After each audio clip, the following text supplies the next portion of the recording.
Hello, everyone. Welcome to Chapter 7. We're going to go over Chapter 7, and then when we get back to class, we go back to Chapter 6. This chapter is really short. If you've already gone through the pages, I hope you are working on your summary. This is really short. This is patient processing patient care equipment.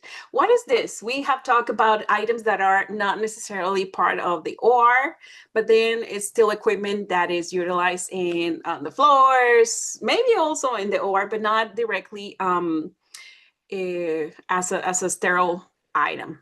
So more like infusion pumps, blood pressure cuffs, CMS machines, feeding pumps, suction machines that might be used for patients. We are in some states or in some other cities, the sterile processing tech actually takes care of this. Here in San Antonio, we don't do that. We are just dedicated to sterilization of surgical instruments. But remember, you are taking national certification, so you do have some information on processing patient care equipment.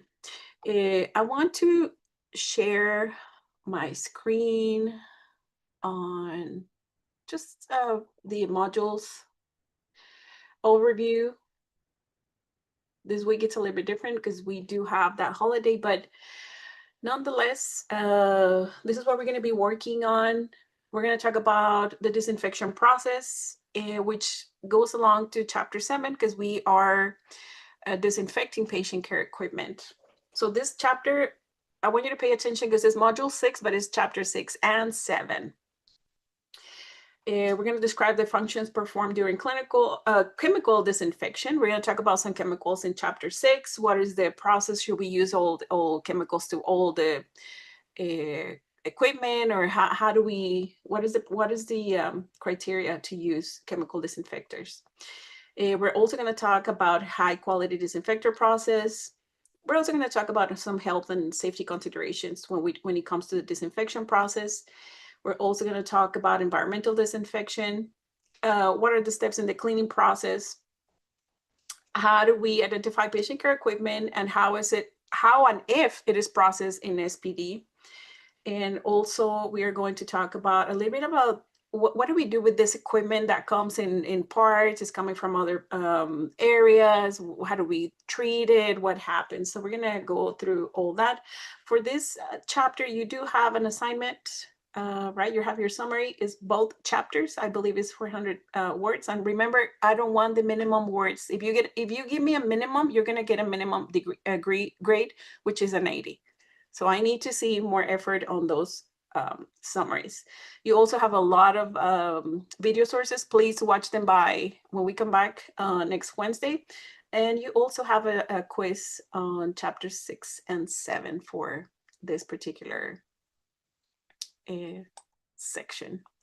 All right, if you go to page 269 of your sterile processing book, you're going to find the introduction. It does talk about the equipment that is around the hospital that needs to be cleaned and is not necessarily part of EVS, they are in charge of cleaning the beds, the rooms, turning the rooms over, which is not part of what we do, but rather equipment that patients use while they stay in the hospital. We have infusion pumps. If you go through the list, the bullet points on 269, infusion pumps, hypo and hyperthermia machines. This is to make the body cool down or warm up a little bit. Feeding pumps, heat therapy medicine or machines. We have continuous suction machines. Some patients do need to have those connected all the time in their stay. We also have sequential compression devices. We add those to the patients that are going to be laying down for a long period of time.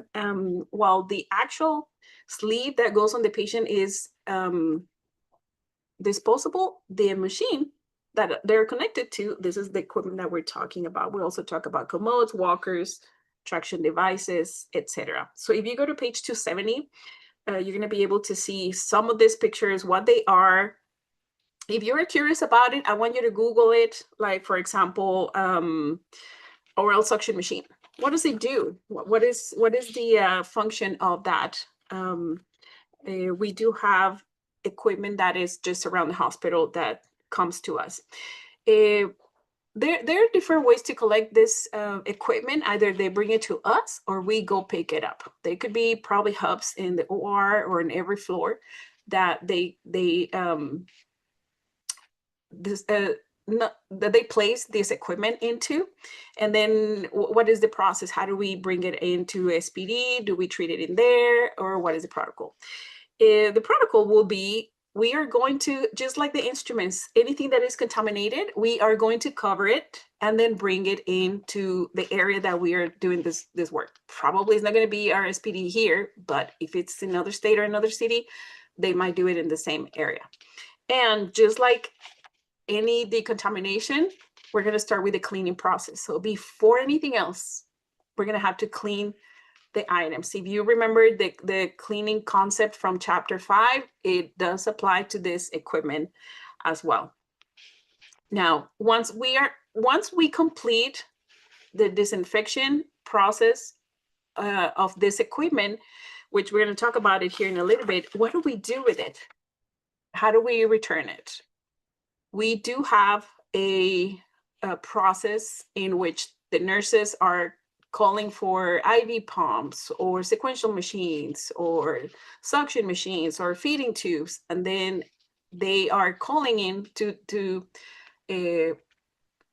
with their needs. So none of this is sterile.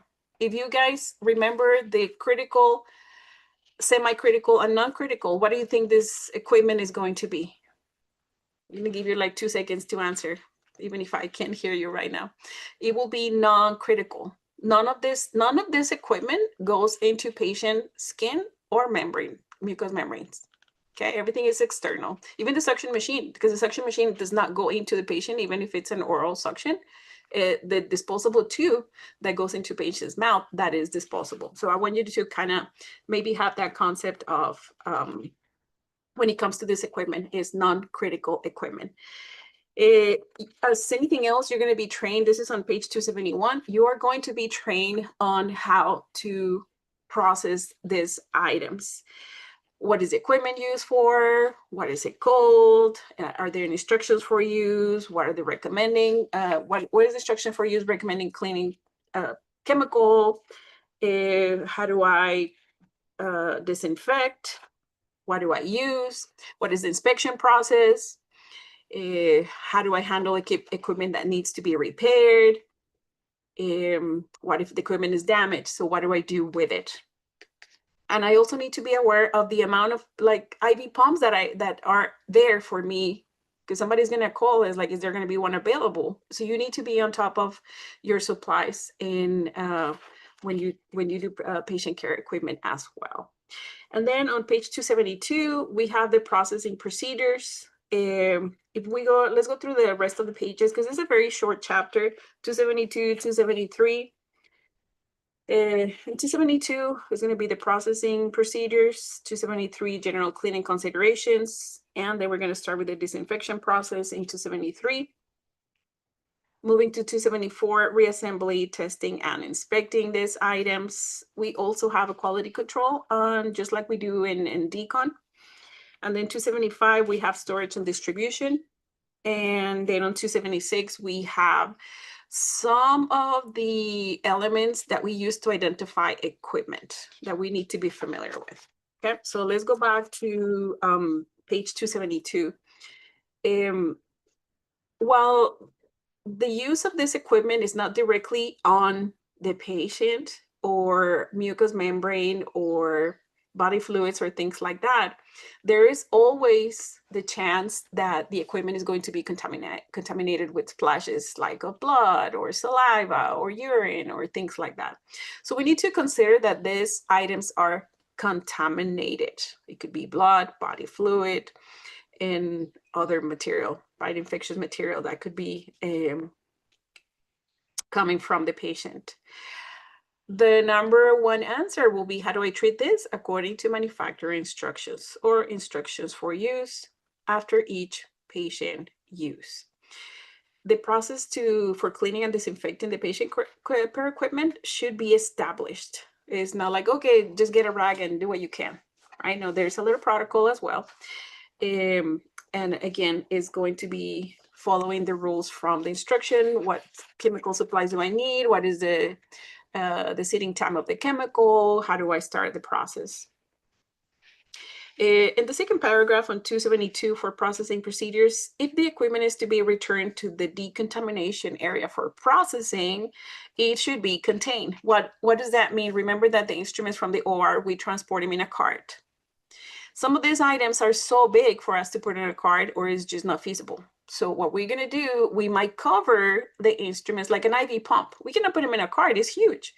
So we might just bag the item. We have huge bags that serve this purpose. And with the item bagged, we can then transport it. Remember when you tag that says that it's contaminated or soiled, remember the yellow or the green, yellow, and red tags. There should be one way to label the transportation of contaminated items.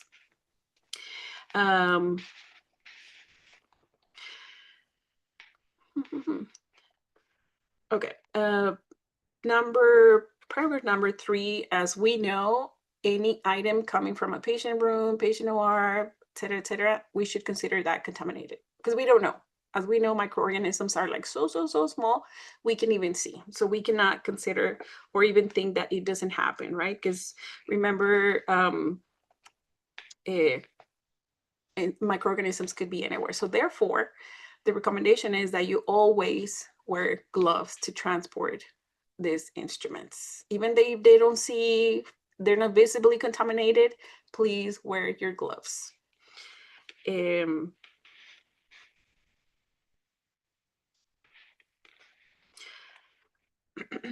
We already talked about this is a non-critical item, but it could also be contaminated with blood splashes or things like that.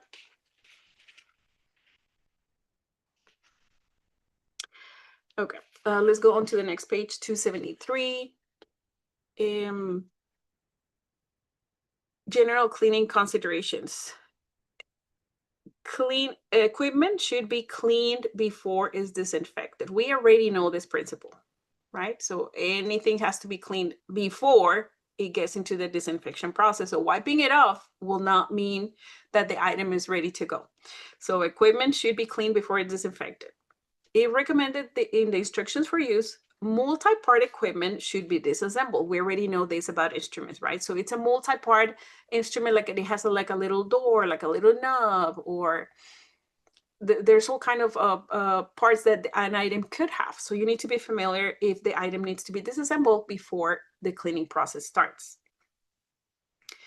We also need to know what is the recommendation on detergents. How do we clean and disinfect this item? What is the recommended from the instructions or the manufacturer?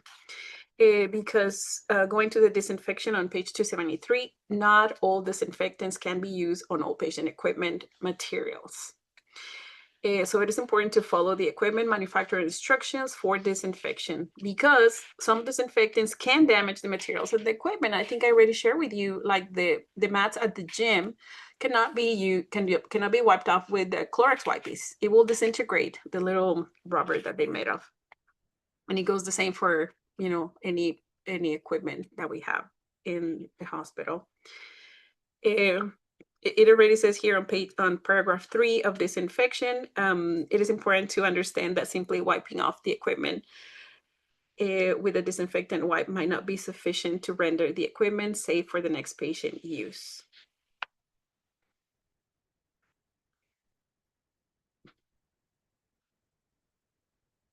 Some of the chemicals might not be compatible.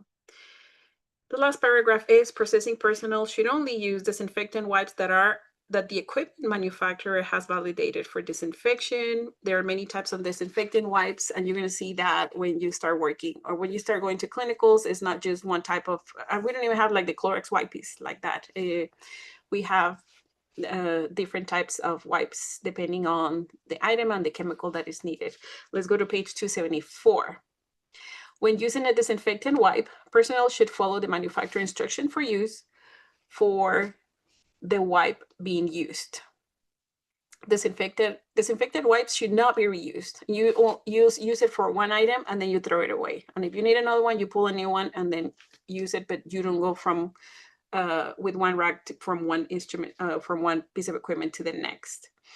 There are some tips for using the disinfectant wipes here on page 274. Only use the wipes that are recommended for the item, unless otherwise directed by the wipe manufacturer. First, clean the surface of the equipment using the agent recommended first to clean, right? Clean first and then disinfect. Some chemicals, and this is part of chapter 6, the chemical should be on the item for X amount of time. That means the surface needs to remain wet with the solution until it dries. That's the way it creates a barrier for the microorganisms. So wiping the solution off is not always recommended. So we need to make sure that we know, like, the solution or the equipment has to be wet for 3 minutes, 10 minutes. What is the contact time from the manufacturer instructions? And of course, we should always be wearing PPE when touching chemicals. Please don't skip that step. After that, after performing the disinfection process, then we're going to reassemble, testing, and inspect the items. If it's a multi-part, we need to treat every part separately, and then we put it together. And then after it's put together, we need to test it, make sure nothing is broken, make sure if it's a lever that it closes, if it's like a little door, if it's like a little port, everything works. And that's part of the inspection process. In 274, there's a bullet point that these are the final steps in processing patient care equipment for reuse. So make sure you go through the bullet points. If you want to make a list of those, that will actually be great.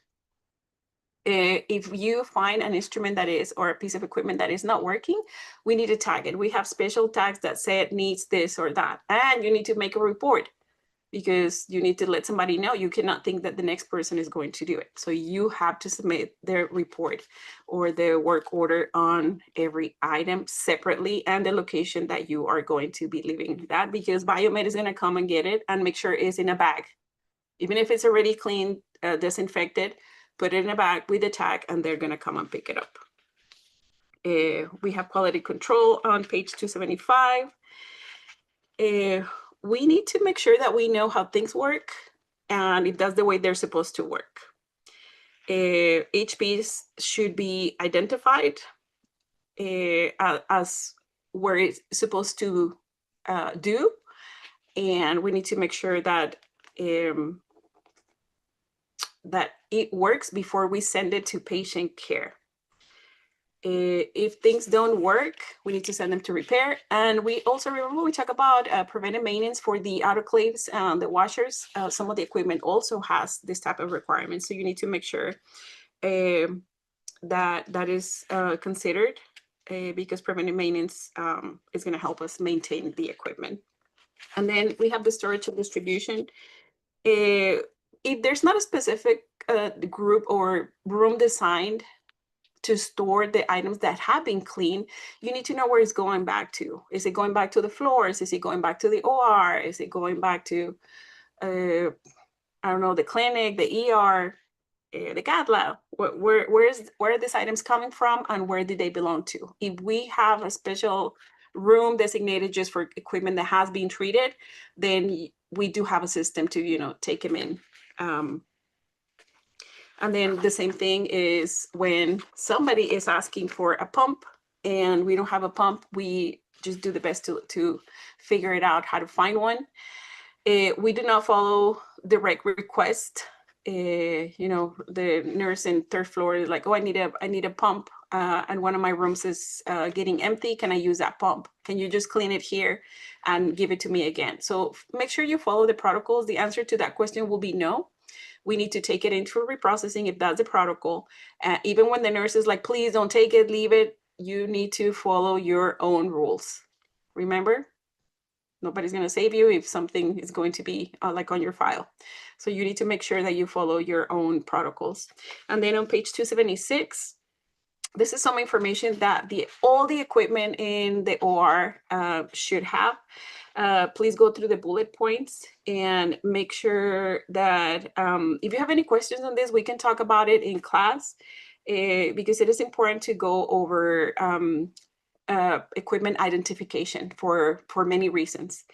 And that's about it. This is just a very short chapter. I hope to see you guys when we come back